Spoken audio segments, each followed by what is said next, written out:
السلام علیکم ورحمۃ اللہ وبرکاتہ۔ امید ہے دوستو تمام حضرات خیر و عافیت سے ہوں گے۔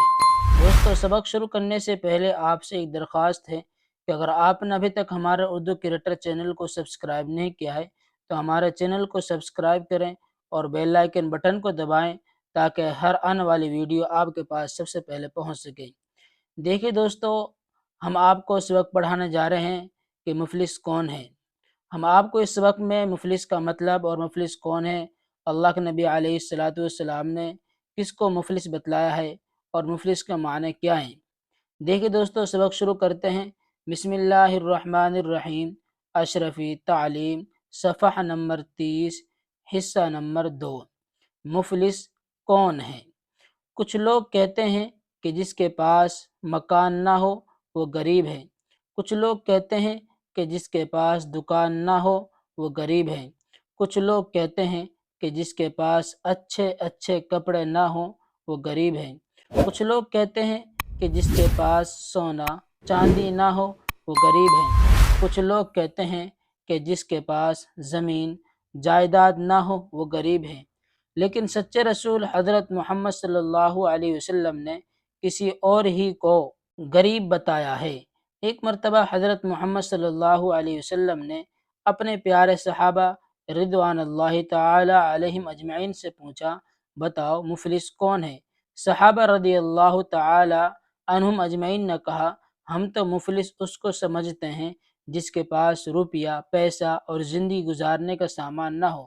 تو اللہ کے رسول حضرت محمد صلی اللہ علیہ وسلم نے ارشاد فرمایا، میری امت کا مفلس وہ شخص ہے جو قیامت کے دن نماز روزہ زکوٰۃ لے کر جائے گا، لیکن دنیا میں اس نے کسی کو گالی دی ہوگی، کسی پر جھوٹا الزام لگایا ہوگا، کسی کا مال ناجائز طریقے سے کھایا ہوگا اور کسی کو ستایا ہوگا، تو اس کی تمام نیکیاں ان لوگوں کو دی جائیں گی جن کو اس سے تکلیف پہنچی ہوگی، اور اگر اس کی نیکیوں سے حقداروں کا حق پورا نہیں ہوگا تو ان کے گناہ اس کے حساب میں ڈال دیے جائیں گے۔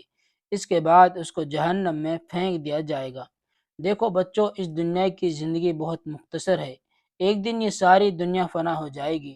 اصل زندگی تو قیامت کے بعد کی زندگی ہے۔ اس لیے اس فنا ہو جانے والی دنیا میں غربت اور مالداری کی کوئی اہمیت نہیں ہے۔ اصل تیاری تو آخرت کی کرنی چاہیے۔ پیارے بچوں، تم ان تمام کاموں سے بچنے کی پوری کوشش کرو جن سے آخرت میں غربت اور مفلسی آتی ہے۔ یہ الفاظ ہیں اور یہ معنی ہیں۔ دیکھیں الفاظ کے معنی کیا ہیں۔ مفلس، غریب، کنگال۔ صحابہ کسے کہتے ہیں؟ وہ حضرات جنہوں نے ایمان کی حالت میں حضرت محمد صلی اللہ علیہ وسلم سے ملاقات کی ہو اور ایمان پر ہی ان کا خاتمہ ہوا ہو۔ فنا ہونا کا مطلب کیا ہے؟ ختم ہو جانا، مٹ جانا۔ سوالات دیکھیے، آپ کو ان کے جوابات کمنٹس میں دینے ہیں اور ہم بھی آپ کو جوابات بتلا رہے ہیں۔ سوالات پڑھتے ہیں۔ عام طور پر لوگ کس کو غریب کہتے ہیں اور سمجھتے ہیں؟ عام طور پر لوگ اس کو غریب کہتے ہیں جس کے پاس اچھے کپڑے نہ ہو، اچھی گاڑی نہ ہو، مکان نہ ہو، دولت نہ ہو، پیسے نہ ہو، اسی کو یہ غریب سمجھتے ہیں، اسی کو کہتے ہیں۔ حضرت محمد صلی اللہ علیہ وسلم نے کس کو غریب قرار دیا؟ آپ علیہ الصلاۃ والسلام نے اس شخص کو غریب قرار دیا کہ جو آدمی تہجد پڑھتا ہو اور نماز کا پابند ہو، روزہ رکھتا ہو، زکوٰۃ دیتا ہو، لیکن قیامت کا دن اس نے کسی کو ستایا ہوگا، کسی کو گالی دی ہوگی، کسی کا مال ہڑپ کیا ہوگا، تو وہ آدمی جب اس کی نیکیاں ختم ہو جائیں گی، جب اس سے حساب کتاب لیا جائے گا، تو وہ آدمی اس آدمی کو غریب اور مفلس کہا گیا ہے۔ قیامت دن مفلسی سے بچنے کے لیے کیا کرنا چاہیے؟ قیامت دن مفلسی سے بچنے کے لیے یہ کرنا چاہیے کہ ہم کسی کو پر ظلم نہ کریں، کسی کو گالی نہ دیں، کسی کا مال ہڑپ نہ کریں، کسی کی چوری نہ کریں، کسی کو پریشان نہ کریں، کسی کو ستائیں نہ، تو یہ اعمال کرنا چاہیے۔ مفلس، صحابہ اور فنا کے معنی بتائیں۔